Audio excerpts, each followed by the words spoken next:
So we're getting ready to press our Asian pears that we picked 2 days ago. I normally try to pick in the morning and then press in the afternoon, but we've got on and off bad weather with rain, so it didn't happen. So this is my press.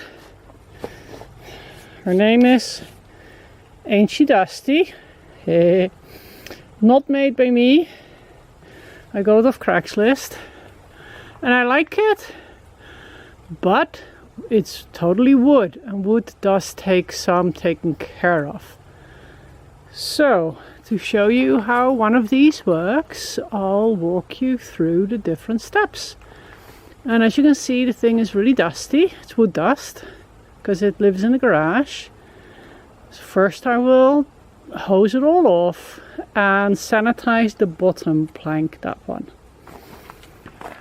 I also secured it to my trellis, so when we're walking around with it here with the long beam, it won't move on us. So I've got the equipment all hosed off, and I use Star Sand to clean the surfaces. Since it's wood, it won't penetrate all the way, but at least it'll give me a good surface clean. These are the two pressing baskets. They're about 5 gallons, and I'm using a mesh bag.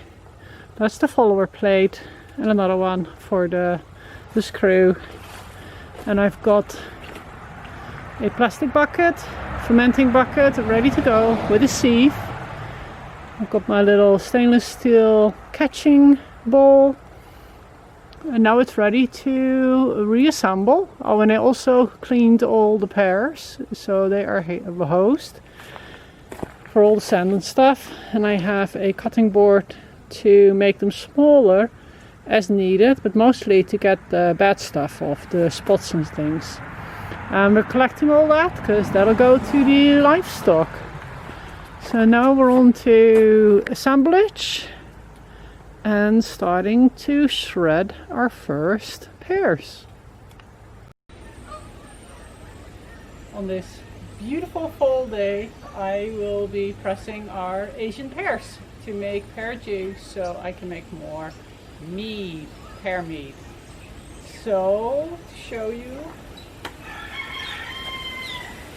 the press that I use, this is a timber frame press that I got quite a while ago. And I want to show you how it works. So the first thing to realize is that the metal thing needs to be waxed. And I use candle making gold wax. It's a paraffin wax for that. Easy, just go up and down.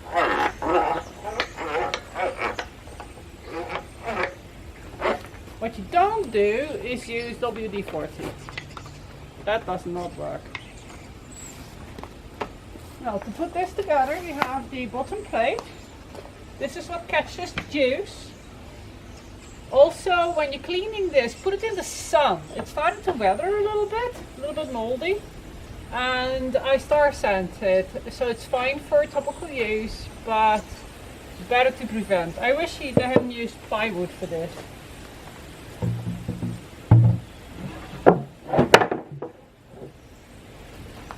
And then the filter plate. There. The basket.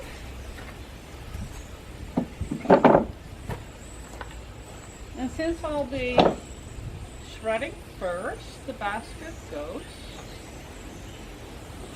under the shredder.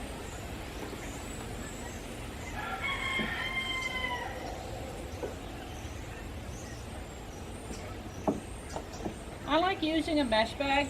I find it makes it a little easier to press, that not as much solid squeeze through. So that's it.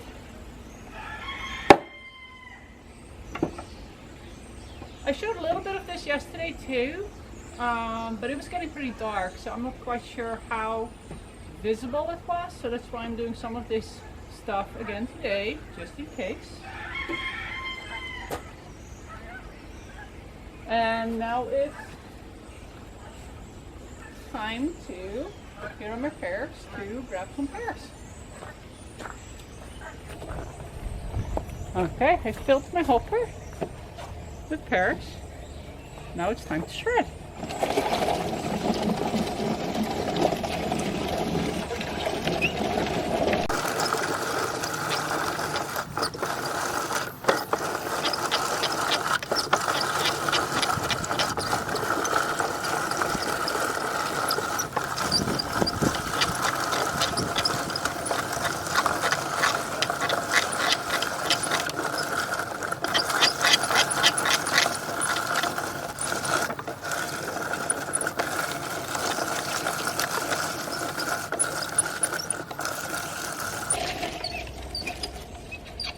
Okay, it's all in.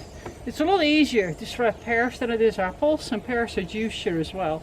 So I'm already getting juice out at the bottom. So make sure before you start shredding, you have your catching pan ready to go. Okay, catch my breath. And then it's up for the next batch. It takes about 3 or 4 hoppers to fill the whole 5-gallon batch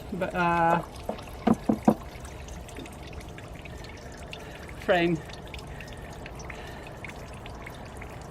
It sounds good.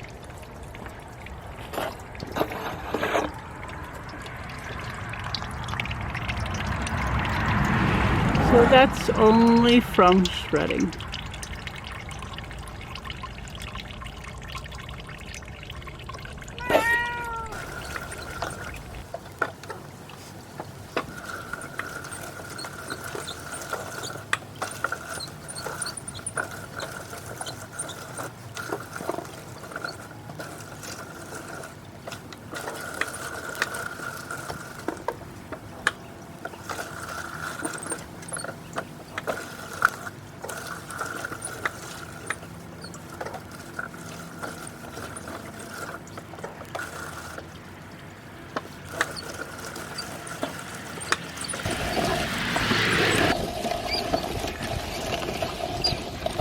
I don't think you can see it, but we're already tasting some of the juice, and it's really good.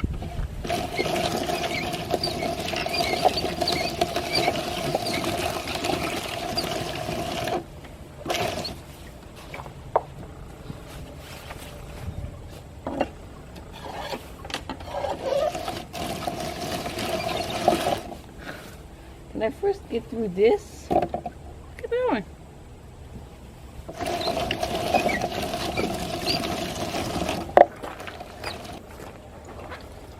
The first thing I do, but don't forget, is to quickly dump.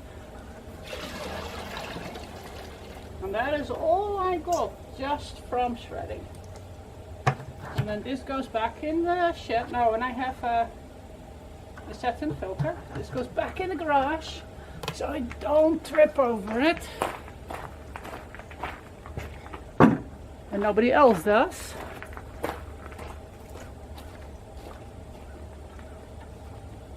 I paraffin waxed my spiral. I've got the following board. Everything's ready to go.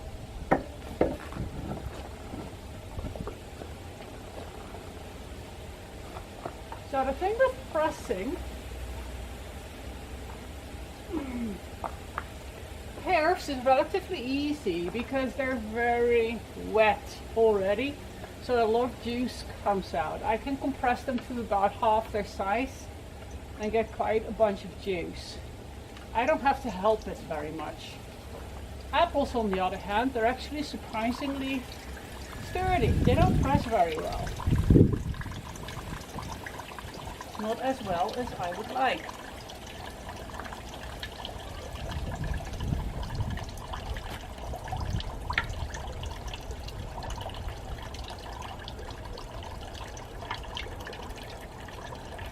So what I do there, or what I can do there to increase the yield, is several things. One is to shred it smaller, not with this, but with a kitchen machine. Make it into pulp. Another thing is to make it softer, and you can do that by shredding it and letting it sit for a couple of days to macerate, but it's really difficult to get the right balance between when it's ready to go and when it's starting to mold. Another way to get them softer is to freeze them first. So you freeze them and then thaw them.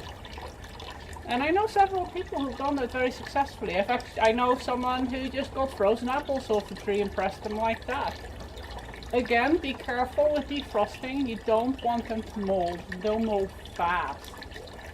Another thing that works is to take out the pumice, the fruit shreddings, repack it and press again. Especially with apples, there is a chance that you get a pocket of juice pressurized, and then the juice in the pocket can't flow out. And repacking means that you'll be able to press that area that didn't get pressed before. What you could also do to prevent that is add little straws so you can't get a pressurized pocket, and that is by adding rice hulls. Sprinkle rice hulls throughout the pumice. But as I said, the pears are so easy that I don't really need to do that because they are pressing pretty much on their own. So I'm already to about here. And before I start putting too much pressure on, I'm going to dump that in my fermenting bucket first.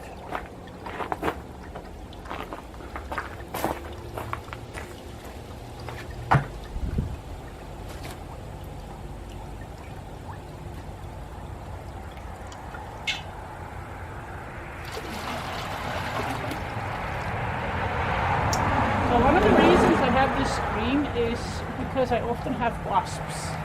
And this way I filter them out without having to touch them. And I'm using a shallow wide bowl because this often drips at the edges. And I was planning on using a stainless steel bucket, but I found that the bucket is just a little too tall. It doesn't sit under. So this is what I go with. Now I will be putting quite a lot of pressure on the press. Circular pressure, sideways pressure. That is why I actually clamped it down to a structure. So it's clamped to my garden gate. Gotta be careful I don't trip over 2x4s. But you'll see that the whole structure is going to start moving.